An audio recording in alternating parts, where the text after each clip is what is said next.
ಎಲ್ರಿಗೂ ನಮಸ್ಕಾರ. ನಾನು ವಿಷ್ಣು ಪಾಂಬೂರು. ಇಂದು ನಾನು ಪಾರ್ಶ್ವನಾಥ ಬಸದಿ ಬಗ್ಗೆ ಮಾಹಿತಿ ನೀಡ್ತಾ ಇದ್ದೇನೆ. ಈ ಪಾರ್ಶ್ವನಾಥ ಬಸದಿಯನ್ನು ದೊಡ್ಡ ಬಸದಿ, ಎದುರು ಬಸದಿ ಅಂತ ಸಹ ಕರೆಯುತ್ತಾರೆ. ಪಾರ್ಶ್ವನಾಥ ಬಸದಿಯ ಮುಖ್ಯ ಕಟ್ಟಡ ಪಶ್ಚಿಮಾಭಿಮುಖವಾಗಿದೆ. ಆಯತಾಕಾರದಲ್ಲಿರುವ ಈ ಕಟ್ಟಡ 42 ಅಡಿ ಉದ್ದ ಮತ್ತು 24 ಅಡಿ ಅಗಲ ಇದೆ ಎನ್ನುತ್ತಾರೆ. ಕಟ್ಟಡದ ಅಡಿಪಾಯದಲ್ಲಿ 3 ಎಸಳುಗಳ ಕುಮುದ ಮತ್ತು ಎರಕದ ಅಚ್ಚುಗಳಿವೆ. ಒಂದು ಕಾಲದಲ್ಲಿದ್ದ ಪಾರ್ಶ್ವನಾಥ ಮೂರ್ತಿಯು ಈಗ ಕಣ್ಮರೆಯಾಗಿದೆ. ಸುತ್ತಲೂ ಇಲ್ಲಿ ಶಿಲಾಕಲ್ಲಿನ ಕಂಬಗಳನ್ನು ಕಾಣಬಹುದು. ಹಾಗೆಯೇ ನಾಗಶಿಲಾಕಲ್ಲು ಮತ್ತು ಚೌಕಾಕಾರದ ಪೀಠವನ್ನು ನೋಡಬಹುದು.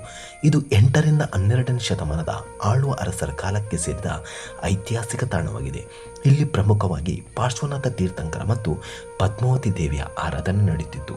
ತುಳುನಾಡನ್ನು ಆಳಿದ ಅಳುಪರ ಕಾಲದಲ್ಲಿ ನಿರ್ಮಿತವಾದ ಈ ಬಸದಿಯು ಜೈನ ತೀರ್ಥಂಕರರಾದ ಪಾರ್ಶ್ವನಾಥರಿಗೆ ಸಮರ್ಪಿತವಾಗಿದೆ. ಹೆಚ್ಚಿನ ಮಾಹಿತಿಗಾಗಿ ನಿತ್ಯೋತ್ಸವ ಕಂಡ ಬಾರ್ಕೂರು ಎನ್ನುವ ವೈ ಮೋಹನ್ ರಾವ್ ಅವರು ಬರೆದಿರುವ ಪುಸ್ತಕವನ್ನು ಓದಿ ತಿಳಿದುಕೊಳ್ಳಬಹುದು. ಇದೀಗ ನೀವು ನೋಡುತ್ತಿರುವುದು 24 ತೀರ್ಥಂಕರರ ಮೂರ್ತಿ ಇಟ್ಟು ಪೂಜೆ ಮಾಡುತ್ತಿದ್ದ ಮಂಟಪ. ಆದರೆ ಈಗ ಆ ಮೂರ್ತಿಗಳು ಕಾಣೆಯಾಗಿವೆ. ಇಲ್ಲಿ ಶಿಲಾಕಲ್ಲಿನ ಬಸದಿ ಮಂಟಪವನ್ನು ಕೂಡ ನೀವೀಗ ಕಾಣಬಹುದು. ಇಂದಿಲ್ಲಿ ಯಾವುದೇ ಪೂಜೆಗಳು ನೆರವೇರುತ್ತಿಲ್ಲ. ಇಲ್ಲಿಯ ವಾಸ್ತುಶಿಲ್ಪದ ಬಗ್ಗೆ ಹೇಳುವುದಾದರೆ, ದಕ್ಷಿಣ ಭಾರತದ ದ್ರಾವಿಡ ಶೈಲಿಯ ಗೋಪುರಗಳ ಬದಲಾಗಿ ಕರಾವಳಿ ಶೈಲಿಯ ಇಳಿಜಾರು ಕಲ್ಲಿನ ಚಾವಣಿ ಮತ್ತು ಕೆತ್ತನೆ ಕಣ್ಣಿಗೆ ಕಾಣುತ್ತೆ. ಈ ಜೈನ ಬಸದಿಯ ಸಂಕೀರ್ಣದ ಹಿಂಭಾಗದಲ್ಲಿ ಶಿವ ಮತ್ತು ವಿಷ್ಣುವಿನ ದೇವಾಲಯಗಳಿದ್ದು ಧಾರ್ಮಿಕ ಸಾಮರಸ್ಯದ ಸಂಕೇತವಾಗಿದೆ.